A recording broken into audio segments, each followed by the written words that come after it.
Birinci ondan başlayaq ki, Murad bəy, elə az öncə bir fotonu təqdim etdik və bu fotoda bir daha ekrana gətirəcəyik təbii ki, Amerika Birləşmiş Ştatları və İranın bir-birinə göndərilən mesajları var. Əvvəlcə Amerika Birləşmiş Ştatları bu mesajı göndərir, daha sonra İran eyni mesajı qarşı tərəfə təqdim edir və biz manşetlərdə bu iki fotonun birləşməsini görə bilirik. Həqiqətən də bugün Amerika Birləşmiş Ştatlarının atdığı bu addıma real müstəvidə İranın verəcəyi cavab varmı? Fotoda aydındır.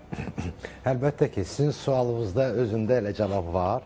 Müqayisə olunmayan bir burada şəkillərdir. Ona görə ki, Abraham Lincoln Amerikanın təyyarə daşıyan gəmilərindən, müasir gəmilərindən biridir. Onun təkcə özünün üstündə 3 eskadrilya hərbi təyyarələr var.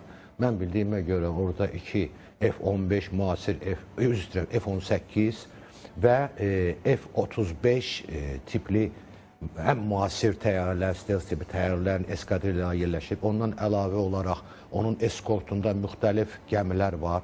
Ona yaxın gəmi olur əsasən. S-ministərdir və s. Bunlar nəinki İranın hərbi dəniz qüvvələrini müqayisə olunmaz. Dünyada heç bir dövlətin bu dərəcədə imkanlı hərbi dəniz qüvvələri yoxdur. Məsələn, Amerika Birləşmiş Ştatları bu günləri yeganə ölkədir ki, onun 11 dənə təyyarə daşıyan gəmilərə məxsusdur. Bu baxımdan əlbəttə ki, şəkil üçün, təbliğat üçün İran tərəfi bunu qoya bilər və şəklin özündən də görürük ki, bu şəkil elə çəkilib ki, yəni hansı gəmidir, nə cür nə gəmidir görsənilmir. Amma Amerika Birləşmiş Ştatlarında göstərilən gəmi şəkildə, bu təkcə bir şəkil deyil, mən görmüşəm, bu onlarla şəkildir. Hətta deməli, bütün o heyətlə bir yerdə də şəkillər çəkdiriblər və s. Bəli, bu mesajlardır. Yəni deyirsiniz ki, gəminin əslində biz əzəmətini görə bilirik orada, aviadaşıyıcının əzəmətini izləyə bilirik. Ancaq İran tərəfinin yayımladığı fotoda həmin o detalı izləmək mümkün deyil. Nə gəmidir, hansı gəmidir? Ümumiyyətlə, İranda o dərəcədə, o səviyyəli, o mərhələli, hərbi elmin səviyyəsi mərhələli hərbi dəniz qüvvələrinə məxsus deyil. Murad bəy, siz də qeyd edirsiniz ki, ümumiyyətlə bu məsələdə güclər müqayisə olunmaz səviyyədədir. Amma İran geri çəkiləcək kimi də görünmür. Deyir ki, bizim haqqımızdır, biz uranı saflaşdıracağıq. Qeyd edir ki, Amerika Birləşmiş Ştatları bizə necə zərbə endirsə, biz eyni adekvat cavab tədbirləri görəcəyik. Siz də vurğulayırsınız ki, potensiallar eyni deyil. Bütün dünya da bilir bunu. Amerika Birləşmiş Ştatlarının gücü hər kəsə bəllidir. İranın cəmiyyəti də, yəni İran xalqı da bunu açıq-aşkar bilir. Bəs bu verilən mesajların arxasında nə dayanır? Əgər güc yoxdursa, cavab verəcək iradə yoxdursa və yaxud da deyək ki, potensial yoxdursa, o zaman bu mesajlar sadəcə auditoriyanı sakitləşdirmək mi xarakter daşıyır? Bu mesajların iki məqsədi var. Həm xarici auditoriya üçün, həm daxili auditoriya üçün. Daxili auditoriya üçün bu mesajların əsas məqsədi odur ki, bu günə rejimi müdafiə edən qüvvələrə ürək-dirək verməkdir. Xarici auditoriyadan söhbət gedirsə, burada əlbəttə ki, regionda dövlətlər var, hansılar ki, bu günləri Amerika Birləşmiş Ştatları ilə danışıqlara giriblər və hərbi müdaxilənin qarşısını almaq istəyirlər. Və baxın görün, İran tərəfi bəyanatlarında qeyd edir ki, biz ABŞ-ı vura bilməyəcəyik, amma ABŞ-ın regionda olan hərbi bazalarına zərbələr endirəcək. Və bu hərbi bazalar xüsusi olaraq Katardır, Birləşmiş Əmir Emirlərdir, Saudi Ərəbistandır, Yordaniyadır, Amandır, orada yerləşib və məhz bu bəyanatdan sonra həmən o dövlətlərin rəhbərləri müxtəlif əlaqələr quraraq Amerika Birləşmiş Ştatları ilə danışıqların keçirilməsinə dəstək verirlər. Və bu da İran üçün vacib amildir ki, hərbi müdaxiləni gecikdirsin. Mən düşünürəm ki, məhz bu bəyanatların səbəbi bundan ibarətdir. Murad bəy, az öncə bir xəbəri də təqdim etdim ki, İsrail xəbərdarlıq edib Amerika Birləşmiş Ştatlarına. Yəni, bu xəbərdarlıq da ondan ibarətdir ki, İranı vura bilər. Əgər hansısa bir təhlükə hiss etsə, həm də raket proqramının aparılması, nüvə proqramının davam etdirilməsi bugün İsrailin maraqlarına uyğun deyil. Amma biz elə bu prosesin əvvəlində də buna dair xəbərlər almışdıq ki, İsrail Amerika Birləşmiş Ştatlarından xahiş edib ki, hələ zərbə endirməsin. Əgər İsrailin doğrudan da Amerika Birləşmiş Ştatlarından belə bir xahişi olubsa, o zaman indi niyə özü Amerika Birləşmiş Ştatlarına xəbərdarlıq edir ki, baxın, mən vuracam? O birinci məlumat ki, ola xahiş elbər zərbə endirilməsin, mənim üçün biraz təəccüblüdür. Ola bilsin ki, bu texniki səbəblərlə bağlıdır. İsrail tərəfi hələ hazır deyildi müdafiə sistemlərini yerləşdirmək və s. Amma bu günləri onların bu bəyanat verməsinin iki səbəbi var. Birinci səbəb ondan ibarətdir ki, əvvəl toxunduğum kimi, Körfəz ölkələrin bir qismi Amerika Birləşmiş Ştatlarına təzyiq eləyir ki, bu danışıqlar getsin, hərbi müdaxilə olmasın və s. Buna paralel olaraq əks təzyiq eləyir Amerika Birləşmiş Ştatlarına. Bu bir. İkinci, biz bilirik ki, danışıqlar masasında ilkin olaraq Amerika Birləşmiş Ştatları 3 şərt qoymuşdu.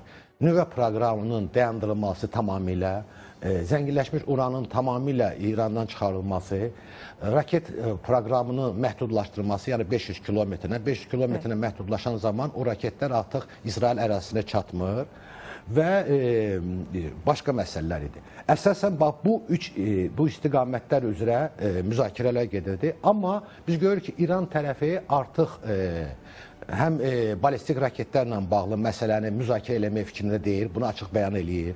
Sonra öz proksi qüvvələrini hansı ki regionda var, onları dəstəklə bağlı məsələdir, müzakirə olunmazdır. Nüvə proqramı ilə də bağlı onlar ancaq və ancaq bir şərt irəli sürürlər ki, biz tamamilə zənginləşdirməsinin dayandırılmasına qarşıyıq və yəni sülh proqramı çərçivəsində buna bizə imkan verilsin. Bunların içində ən vacibi İsrail üçün raket proqramlarının məhdudlaşmasıdır. Ona görə ki, yaydakı olan hərbi əməliyyatlar vaxtı biz gördük ki, İrana məxsus olan bəzi balistik raketlər, əgər səhv eləmirəmsə 12 dənə atəş açılmışdı İsrail ərazisinə. Onlardan bir neçəsi İsrail ərazisinə deymişdi. Yəni bu real təhlükədir. Bu baxımdan hesab edirəm ki, İsrail tərəfinin bu məsələnin müzakirə mövzusundan çıxarılmağı səbəbindən bu cür aktiv bəyanatlar verir. Murad bəy, əlbəttə ki, bu istiqamətdə aktiv bəyanatlar verilir, amma region ölkəsi kimi biz də bu narahatlığı hiss edirik və əlbəttə ki, Azərbaycanla da müzakirələr aparılıbsa, həmin o 7 ölkədən danışıqların olduğu, təmasların aparıldığı 7 ölkədən biri də Azərbaycandırsa, deməli, narahat olmağımız üçün haqlı səbəblərimiz də var. Cənub qonşumuzdur İran. Amerika Birləşmiş Ştatları ilə də münasibətlərimiz son vaxtlarda düzəlib. İsraillə də əlaqələrimiz hər zaman yaxşı olub və bu vaxta qədər İsrail məsələsində Azərbaycanı ittiham edən İran indi nə baş verdi ki, belə bir məsələdə sırf Azərbaycanla məsləhətləşmək gərəyi duyub və hətta Abbas Araqçı bununla bağlı açıq-aydın bəyanat da verib, məlumat da təqdim edib. Bəli, siz düz deyirsiniz. Bundan əvvəl dəfələrlə biz gördük ki, İranın müxtəlif qurumlar çərçivəsindən tam yersiz, heç bir əsası olmayaraq Azərbaycanı bu sayədə ittihamlarla biz üzləşirdik. Amma nəzərə alınmaq lazımdır ki, bugün İranın vəziyyəti eləncənədir ki, bu artıq heç kəsə bu cür bəyanatlar vermək gücündə deyil və məcburdur özünə tərəfdarlar axtarmağa. Məhz Amerika Birləşmiş Ştatlarının hərbi müdaxiləsinin artıq real olduğunu hiss eləyərək müxtəlif ölkələrdə, o cümlədən Azərbaycandan da dəstək istəyirlər ki, bunun qarşısını alsınlar. Ola başa düşürlər ki, günləri Azərbaycan prezidentinin kifayət qədər müsbət münasibətləri var Amerika Birləşmiş Ştatlarının prezidenti ilə. Çox güman ki, indi biz bu danışıqlar eşidirik, telefon zəngləri, görüşlər. Amma çox güman ki, bunun pərdə arxası onunla ibarətdir ki, İran tərəfi bizdən xahiş edir ki, bu məsələdə vasitəçi olaq, bunun qarşısını alaq. Amma bir şeydə hər zaman biz vurğuladığımız kimi bu günlərdə qeyd eləmək lazımdır ki, Azərbaycan tərəfi heç vaxt Amerika-İran, İsrail-İran münasibətlərində heç vaxt öz ərazisini istər Amerika üçün, İsrail üçün İrana qarşı istifadə olunması üçün icazə verməyib və verməyəcək də. Bunu dəfələrlə Azərbaycan prezidenti də Azərbaycanın müxtəlif dövlət orqanları da bəyan ediblər.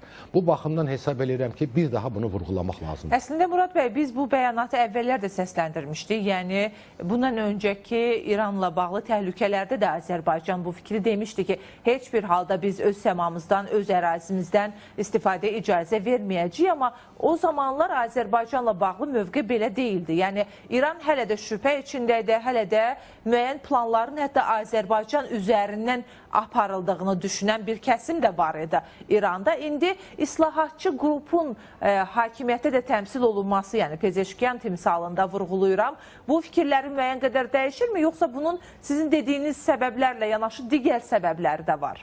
Və bilirsiniz, siz dediyiniz o qurumlar, xüsusi olaraq hərbi qurumlarla bağlı olan, sistemə məxsus olan müxtəlif şəxslər bu əsassız bəyanatları səsləndirirdi və məhz onların bu cürünə yanaşması istər Azərbaycan üçün, istər başqa region ölkələri üçün gətirib o nəticəyə çıxardıb ki, Amerika Birləşmiş Ştatları bu günlər regiona kifayət qədər güclü hərbi qüvvələr toplayıb və İrana hərbi zərbələr endirmək istəyir. Amma o islahatçı tərəfdarı, xüsusi olaraq Prezident Pezeşkiyan və s. onlar məsələyə daha da biraz real baxırlar və çalışırlar məhz onun qarşısını almaq üçün regionda olan dövlətlərin, xüsusi olaraq Azərbaycanla normal münasibətlər qursunlar və əslində onlar düzgün də siyasəti həyata keçirdirlər və xüsusi olaraq Pezeşkiyanın Azərbaycanla bağlı bəyanatlarını hər zaman biz izləyərkən biz görürük ki, normal iki tərəfli qonşu dövlətlərə məxsus olan fikirlər söyləyir. Amma o, yenə də deyirəm, bəzi o hərbiləşdirilmiş qurumların rəhbərlərinin dəfələrlə verdiyi bəyanatlar ümumiyyətlə nəinki Azərbaycan üçün, başqa dövlətlər üçün gətirib o yerə çıxadıb ki, artıq İran bu günləri real hərbi müdaxilə ilə üzbəyüz dayanıb. Hətta verilən bu xəbərlər fonunda məlumat da var ki, Amerika Birləşmiş Ştatları İran arasındakı münaqişə ilə bağlı narahatlıqların azalması səbəbindən neft də ucuzlaşıb. Düzdür, deyirik ki, bu narahatlıq qalır, amma neftin ucuzlaşması artıq bizə bəzi xəbərləri təqdim edir. Yəni, bu narahatlıq sizcə kifayət qədər azalıbmı ki, neft də ucuzlaşıb, yoxsa hələ də ciddi narahatlıqlar qalır? Yəni, Amerika Birləşmiş Ştatlarının İrana zərbə endirəcəyi ilə bağlı. Oman görüşü nəticəsiz qaldı əslində, nə qədər müsbət rəylər səsləndirilsə də, çünki tərəflər bir-birinə hələ də ittiham edirlər. Amma zərbə endirəcəyi ilə bağlı suallar sanki biraz kənara qoyuldu. Varmı bütün bu proseslərin neftin ucuzlaşması fonunda da bir-biri ilə əlaqəsi? Neft bazarı ilə bağlı qiymətləri formalaşdıran müxtəlif faktorlar var. Onların içində İrana endirilən zərbələr çox böyük faktor deyil. Nə üçün? Ona görə ki, İran tərəfi onsuz da neft satışı ilə bağlı müxtəlif sanksiyalarla rastlaşır və bu baxımdan neftin qiymətinə əsasən bu günləri aşağı almasının əsas faktor ondan ibarətdir ki, dünya iqtisadiyyatının inkişafı zəifləyib. Reutersin iddiasıdır deyə sırf bunun üzərindən sual ünvanladım. Oradakı analitiklər hesab edirlər ki, Oman görüşünün nəticəsiz qalması təsir göstərir. Əsas faktorlar ondan budur. Sonra dünya bazarında neftin təklifi həddindən artıq çoxdur. Amma İranla bağlı əsas faktor bilirsiniz ona bilər. Körfəzdə, Oman körfəzində hər hansı bir hərbi əməliyyatlar həyata keçirilsə, o zaman o körfəz vasitəsilə, əgər səhv eləmirəmsə, dünya bazarına çıxarılan neftin 30% keçir.